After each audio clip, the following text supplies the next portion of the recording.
Well, we came down to Lake Powell to see our buddy Bob Reed with Uplake Adventures, but as much as we like you, you're not the only reason we came down here. You kind of got a cool thing going on today. Well, we do. We're gonna do some fishing up in the San Juan. We decided to leave the Sea-Doos back at the shop today. Yeah. So we're taking our new friend, our new Axopar, and that's what we're riding in today. Yeah, but the best part is you got an old friend and a new friend. Yeah, we do. And we have all of our good friends. We have, Wayne with us today, and Charlene, and we got you. Yeah. And it'll be a lot of fun. Yeah. Wayne Gustaveson, the retired biologist, plus the new biologist, Dan Keller. We're excited to go see what they have to say about the fishery and the rising waters. We good, Chrissy? You're good, Bob. So this is the Axopar Cross Cabin 37. Okay, they make this boat in what they call a sun top, which still has a roof on it, but it's all open all the way around. It's really, in my opinion, the perfect Lake Powell boat. I'm thinking we'll hit the San Juan early, and then maybe on the way back we could hit Friendship, maybe Last Chance. We carry about 190 gallons of fuel, so we're fine. We can do whatever we want today. Don't have to worry about that. Just gotta find the fish. Our destination today, the San Juan Arm, one of the most remote places on the lake. Is that 2 miles per hour, the 45? Yeah. So I'm running about, not full throttle. It'll do about 52 full throttle. Joining us is Charlene Gustaveson, her husband Wayne, and Lake Powell project leader Dan Keller. Now, most Lake Powell anglers know of Wayne Gustaveson. You see, he was a fisheries biologist here at Lake Powell for 45 years, until his retirement 2 years ago. On our ride up to the San Juan, we barely saw a ripple on the water. Only boat on the lake. This is pretty cool. Now, we just need to find the stripers. I've been seeing them down lake in about 100 feet. For some reason this wintertime they've been 100, 105. 60 feet sometimes, but maybe we'll go up here. I'm thinking we get up to about 100 feet. We'll start looking there, drop some spoons, and we'll just make our way shallower. Are there any, That's what Wayne taught me to do, so. When looking for schooling stripers, look for these, grebes. These birds feed on shad, just like stripers. And where you find grebes, you'll find stripers. Come on, school. Come on, school. There's some more fish. Look at that. All right. Let's go fishing. The grebes told us where to stop. Grebes, no. Well, what a magnificent day up in the San Juan. Gosh. Yeah, you just got to get one to bite, the others will turn on. So what we're doing is called spooning. We're dropping a 1/2 ounce to 1 ounce spoons and jigging them just off the bottom. It mimics a dying shad or a shad in distress. And wouldn't you know it? Wayne was the first to hook up. That's so awesome. Oh my, First fish of the trip. there we go.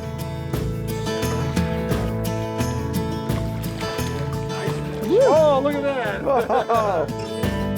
What do you guys find yourself doing now? A lot of grandkids or Yep. traveling? Visit the grandkids, go on trips.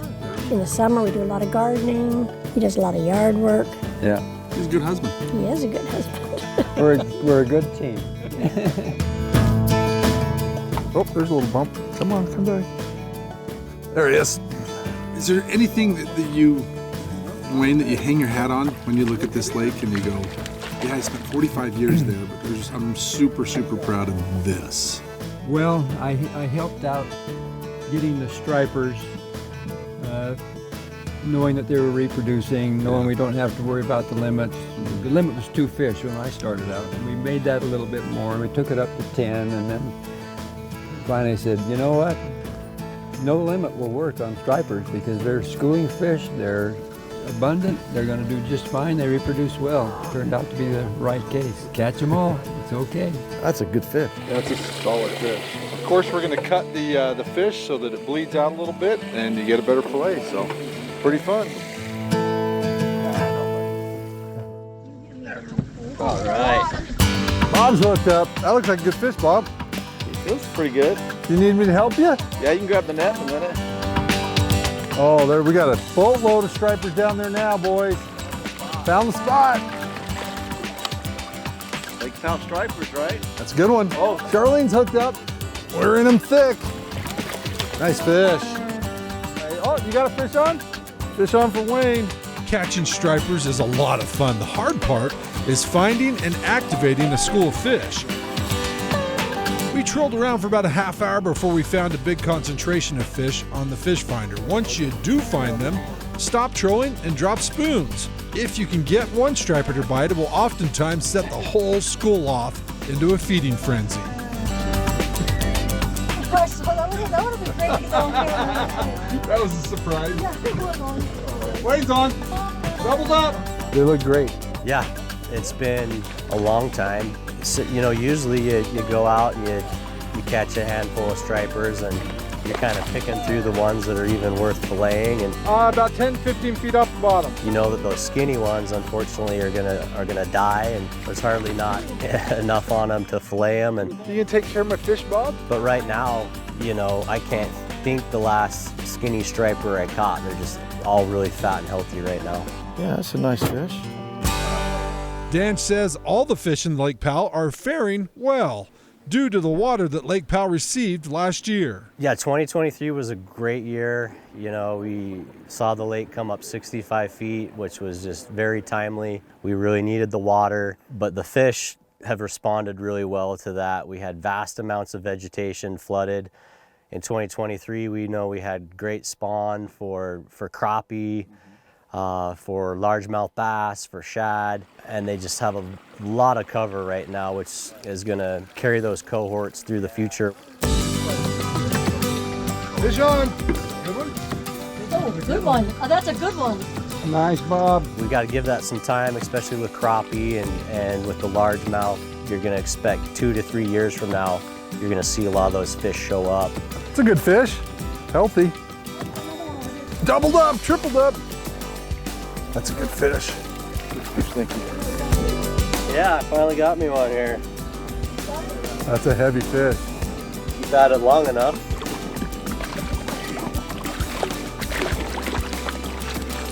All right, look at that.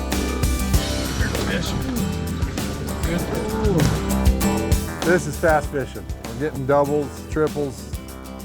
Not quite as fast as it was when Wayne and I were boiling fishing about 7 years ago. Remember that day, Wayne? Oh, yeah. But this is pretty good. We might fill this live well. That's a little better than the last one. Not quite so small. Boy, Bob, you're gonna have a lot of fish to fillet. I'm glad I brought the electric. And I just encourage people, you know, right now in the winter, it's a great time to come down and fish. You're not gonna have the crowds, the weather's nice, and so if you've never been down in the winter to fish, I really encourage people to do that. But we're just right around the corner from springtime too, and I barely got them, I guess. get something on the calendar and get All right, I got one. your friends and family down here in the spring, because when that water hits 50 degrees, that's when Lake Powell really comes to life. Everything's biting. All right. Excuse me, February. Yeah, right? Because Yeah. So they come, another one. Who is that guy? You got a Throw net? him in the lake. Oh yeah, good fight. Good fight. I'll get him, Bob. Get a line in there. There's a lot of fish. You get one? Charlene's on. We need 2 nets and 2 pliers. Oh, yeah, there we go. Why is everybody on this side? I'm going on the other side. I'm going to show you guys there's fish over there too. Catch a fish and all of a sudden it's combat fishing. I've got a little too light a line on this one, so I'm being careful with him instead of jerking him in like I usually do. All right, let's take a look at him. See if we can see him. There he is. Oh, he got hung up on the hill. There we go. Nice job. Thank you. Charlene's on. Hey, you guys are good. You guys are bogarting my spot over there. We got doubles over here. Oh, we're gonna get home. That's crazy. I swear there's got to be fish on the other side of the boat, but I can't catch them. The boat's leaning this way. Oh, another fish on. Oh, yeah, there they come. In about an hour, we've loaded the live well. It was so full we could hardly stuff any more stripers in. Ready? Oh, I got away. Hey, I was told by the old fisheries biologist you don't do that. No, nobody, that didn't happen. That if you did that, you got -10. So if you want to come down to Lake Powell and target stripers, where do you start? Well, the best place is a website Wayne started more than 2 decades ago called wayneswords.net. Are you still active on Wayne's Words? Yes, Okay. I'm there. Dan helps a little bit as well, but yeah, it's still Wayne's Words, so I go out there and talk about it a little bit. Yeah. But the good thing is there's a lot of people that have been on there for a long time, and they go fishing at the other end of the lake, and they come back and bring a report, and you keep up with, yeah, we've got these guys Good Hope Bay, and these guys on the San Juan, and these guys down at Waweep, and this is what the fishing is like. So if you haven't been looking at Lake Powell and you haven't fished there often, if you go to Wayne's Words, you can see reports from the day before. Yeah. And all over the lake. It's been great. There's a fish. Wrong side, sir, lean over here. Yep, pulling a little line, strong fish. There's a lot of good information posted on Wayne's Words. I try to fill in with more of the biological data. We're out doing a lot of monitoring and yeah, try to maybe fill in some of the gaps that we're not already seeing on the reports. There you got him. Line to stop. I really appreciate all the people that contribute to that website because Oh yeah, stripping line. That's a strong striper. I check it all the time. There's always good information on there, and I hope to contribute to it as much as I can as well. Oh, striper fishing is fun. Privileged to follow after Wayne because he left this place just in such good shape. It's a phenomenal fishery, and I mean, I've learned so much from Wayne.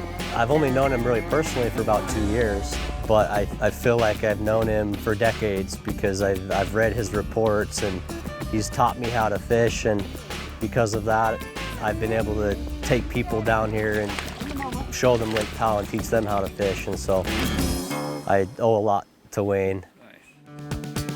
Yeah, great day, great day. Yeah. Perfect day. The weather was fantastic. And we caught a few fish. Yeah, we did. That was really good. It is Lake Powell. Yes, it is. It was good to see everybody caught fish. Yes, Yeah. everybody did. And they were nice, healthy stripers, and so there's no better way to spend the day. Dan's doing a good job. Just don't mess it up. That's all you gotta do. It's pretty easy. Got it.